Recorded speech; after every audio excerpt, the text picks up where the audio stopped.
Hello, and welcome to Season 6 of Business Mentorship, Keeping It Real, introducing corporate leaders who have taken the leap to business owner and participate with their great idea in our guest blog, found on shareyourstories.online. Our guest joins us from Taiwan.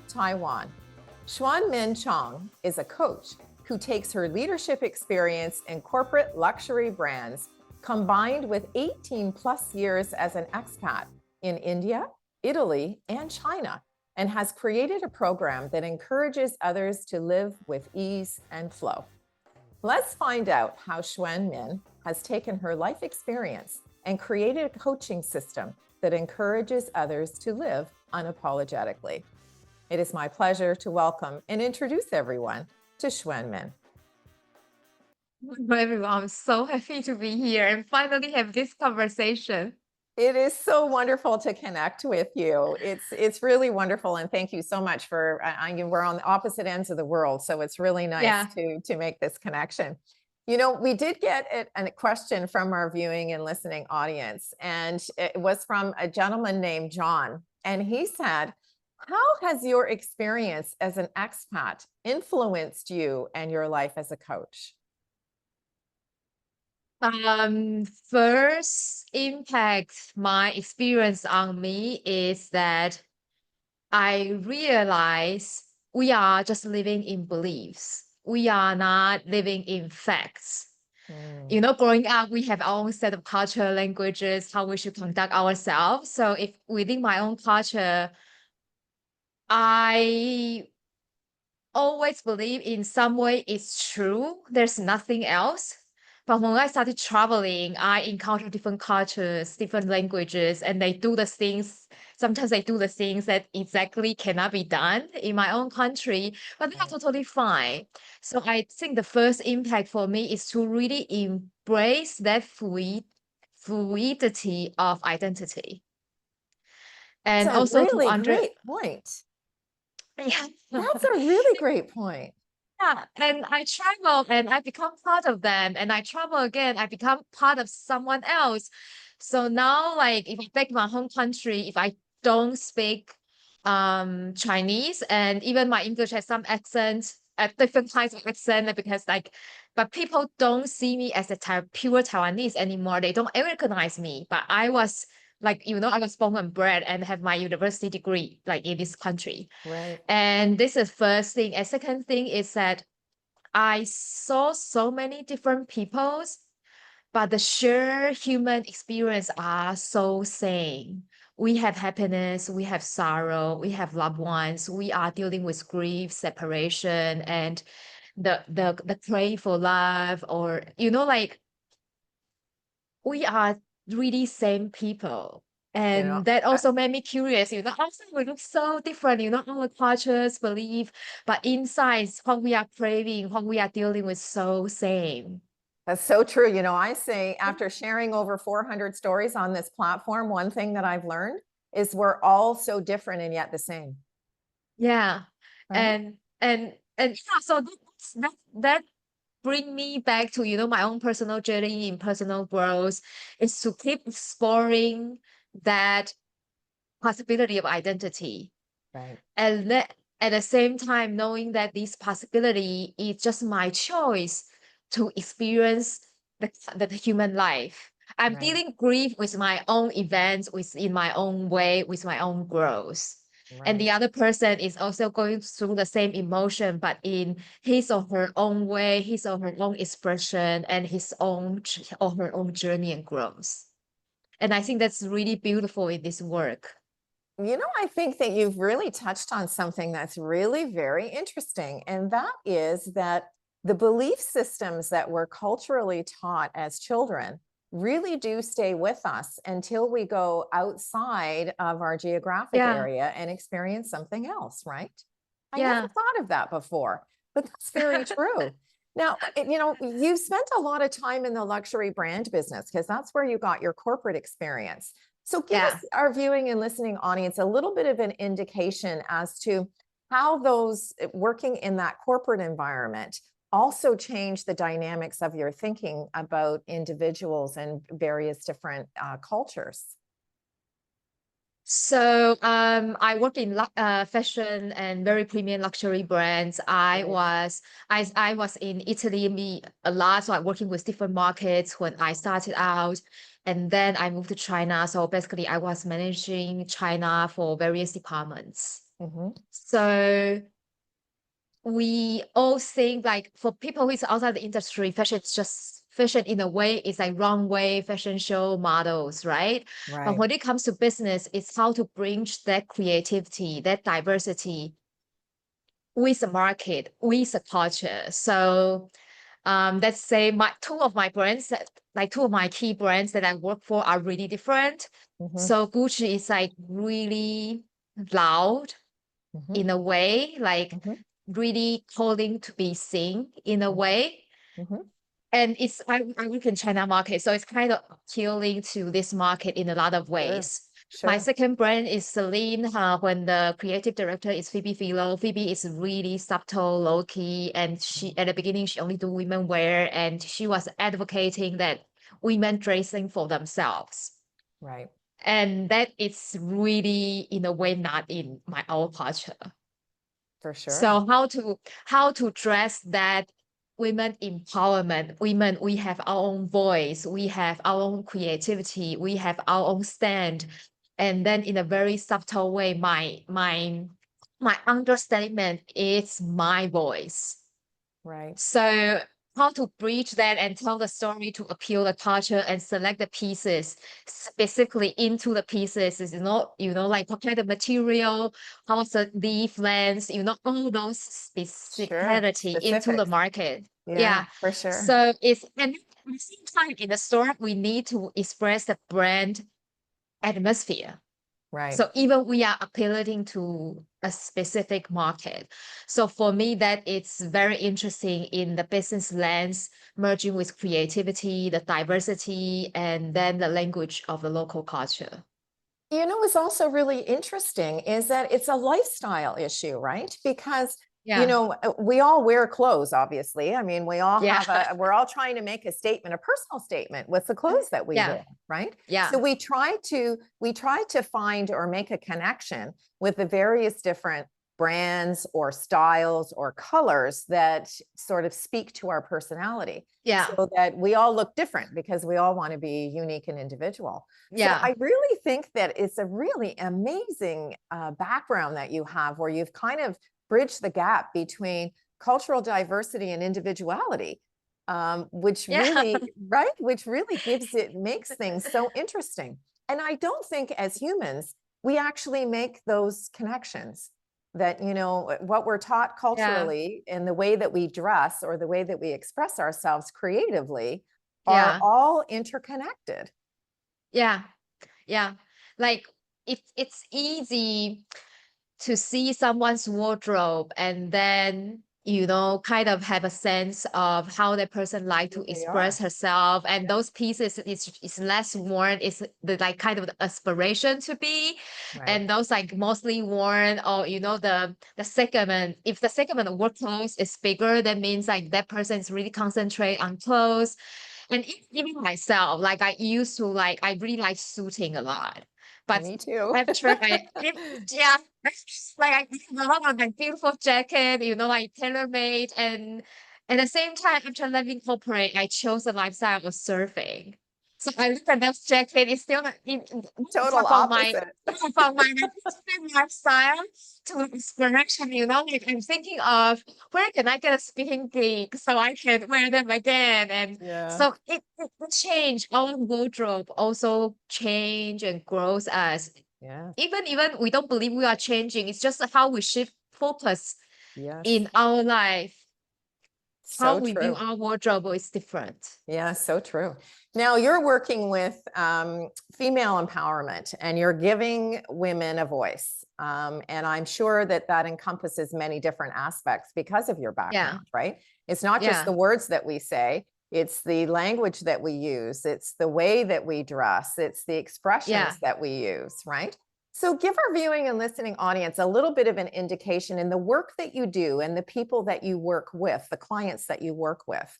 What would be a commonality amongst those clients that you can say, you know, that my ideal client is like this? So my ideal clients are people who are not shy for their ambition. I So love and that. it's not just professional. Right, It's about like different aspects right. of ambition in life, and they know they are here not just for themselves, also for others. So this is the piece of connection. They are connected in certain way with people like me, with nature, and some people is with art. So they are embracing the multifaceted of self. That expression is possible, and they want to create a life, make those expressions possible. No wonder why we connected. Yeah. And, and then like being inspired for this human experience, like um they want to have more experience for themselves, for others, and they want to know how it is possible. How can they create if they don't believe they have time? How can they create time out of nowhere? Things like work going on, everything still going on, or they can create more freedom because a lot of professional individual I work with, a lot of times the freedom can feel really constrained because there's the office hour. And so how can they create freedom without sacrificing what they already have? So it's You know, actually a lot of internal journey in sure. external creation. Yeah. You know, I have to say the word that you have used, you know, I don't know about you, but every year I pick a word that's sort of going to be a common thread, right, throughout the work that I do for that year. And believe it or not, my word for this year was freedom. And Yeah, it's a very, very, very, very important value for me. And I'm exploring the layers and layers even till now I around don't it. think we ever stop, right? Because as you Yeah. say, you know, freedom doesn't necessarily have to be in the sphere of our professional life. Freedom can No. also be in our personal life. And I Yeah. love the connection that you make between the internal work creates the external environment. Yeah. We can always decide um how we want to, let's say, react to our trigger, or Right, how we want to react to when we feel unfree, not free. right. Because I think that's a cycle, like as a human beings, we already have a lot of past experience, especially my clients around like 35 up to 50. They already have a lot of personal experience. So they have a certain pattern of things. That's a human. And then we got triggered for a different way, the positive way or negative way, right? And it's a freedom that we can choose what we are going to do, or to react, to To respond, or to respond, right. say, when we are triggered to happiness or triggered to anger. Mhm. And that freedom, even our external environment don't change, when we know we have all the power to make a choice, Right. it's immense. And That that is takes so powerful. Yeah, yeah. that's so powerful because when you really think about it, as you mentioned, we all have triggers, every Yeah. single one of us. And you're absolutely right. Some of them are positive and some of them are negative. So let's give our viewing and listening audience an indication because the positive triggers, I don't think we worry about as often as we do the Yeah. negative triggers, right? So if someone has encountered a negative trigger and you need to be able to identify that trigger has happened, right? That somebody pushed that button on you. Is there Yeah. a coping mechanism or some quick little thing that you share with your clients that gives them an opportunity to refocus and Yeah. recenter just in that first 30 seconds where you can kind of Yeah. identify? So share with our viewing and listening audience what that might be. So first, just ask yourself whether you are someone who usually quickly become aware that you are triggered, Right. because without practice, we need some time. So start noticing that you are triggered in a way you don't like. It's not, I don't like to use the word positive or negative because it's all part of us. Like, but we all like some part better, some part less. So when started to practice noticing that we are triggered in a way that we don't like that much. And at the beginning, you may just respond or lash out. That's okay. Don't like no judgment. The second step is like no judgment because it was there, and it was our collective experience to this point. So no judgment. The third is I do an inquiry. Why am I triggered this way? So for example, I used to be a very angry person. I'm recently triggered. Like a lot of my emotional expression is anger. Right. So maybe in our daily life, that is certain experience, emotions we got triggered most. So note them down and then note them down how you are triggered. By documenting it without judgment, we will start creating space between that emotion and our reaction. So when that space, when we start documented it, next time it happens, we will notice. And then we will start creating space before we react. It will become respond. That's how we distinguish the difference. So when you have a space, my own experience is that my brain was triggered. So it's kind of like little puppet reminding me. And I take the and then when you start noticing, take deep breaths between doing anything. Right. Even the other person may still know you are triggered. No matter it's annoyance, anger, or boredom, or impatience. Maybe the other person, the other party will still notice, but it's okay. For you, it's like training yourself to create that space. And slowly, since you don't get triggered immediately, that trigger will subside or even go away. Yeah, for sure. It takes practice. Yeah. For sure. I think taking that pause, that's really great advice, because sometimes your immediate reaction may not be your best reaction. So if you take a pause, just even if it's only for 1 or 2 seconds, to identify that you've been triggered and to give yourself that grace to step back just a little bit, then your response, you're going to feel much better about your response. And I think that's really wonderful advice for people, because I think that, there's so much going on in life, as we all know. Everything is going faster than the speed of sound, really, then I think that sometimes if we just give ourselves that even 2 or 3 seconds of grace to just say, let your brain connect with the fact that you've had a trigger, and then give yourself an opportunity to, as you say, take a deep breath before you respond, then I think we'll feel a lot better about the outcome in the end, right? Yeah. And sometimes I have a mantra, because in corporate, when I had a team, one of the sentence my team use a lot is like, Shuang-Min, we have a problem. We are running retail business. So it's really fast paced. And then there are a lot of logistics. And because I had a packed schedule, so whenever I heard the sentence, Shuang-Min, we had a problem, like that annoyance and then that impatience will immediately being triggered. So I gave myself a mantra: is nothing is a problem. It's a problem, it's a situation. And as long as we calm down, we will also find a solution. Right. So I remember, it's still very vivid. My team will come in, Shuang-Min, we have a problem. I will take a deep breath. It's okay. Nothing is a problem. Tell me, what is it about? They have the pressure. They are pressure or fear to come into my office. To tell me that, find and then and the atmosphere and to find a solution together, it's more mutual. So and empowering. Really works. Very empowering. For sure, because then you're saying, okay, we've identified that there's an opportunity here to do something better or to do something different. So let's come up with a solution together, right? And then there's no onus on anyone. There's no right or wrong then. There's no onus on any one person. It's a collective team effort.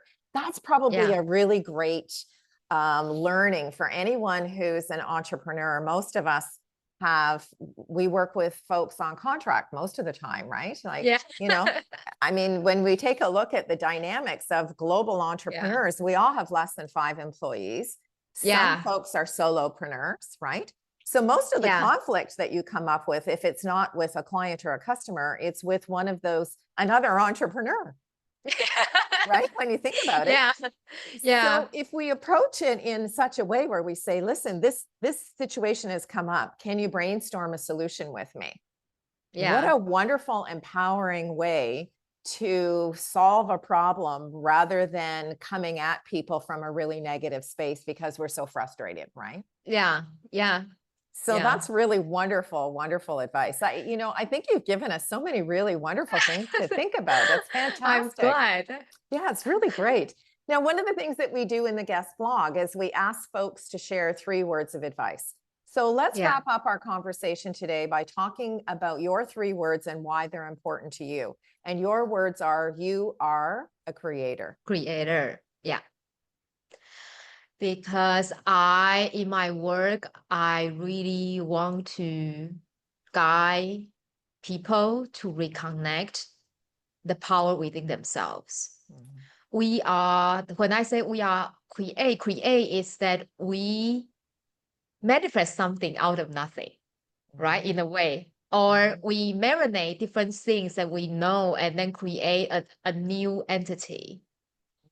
And our life is like that, we marinate all our experience and create a new entity where we are so happy to step forward. Right. And we also have all the power that we can decide how we want to respond, as we discussed.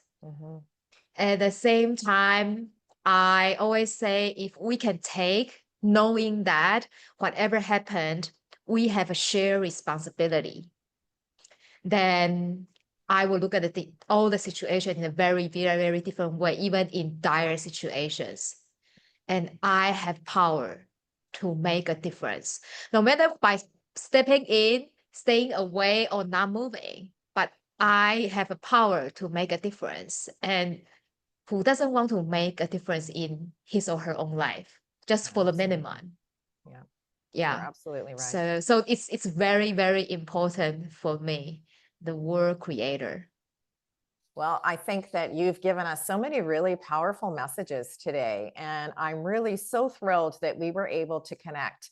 Really rather, right? Thank you so much. Serendipity. I mean, we connected through LinkedIn and had an opportunity to have a Zoom call. And I really feel very blessed to have had an opportunity to have this conversation with you, Shuang-Min, because you've really brought to light so many things and conversations that I've been having with other people in the last, few weeks or few months. So clearly there seems to be a change happening underfoot on a global perspective, which is probably a really great positive thing, right? Yeah. Yeah. So thank you so much for joining us today. Thank you. It was really very wonderful to have had this conversation.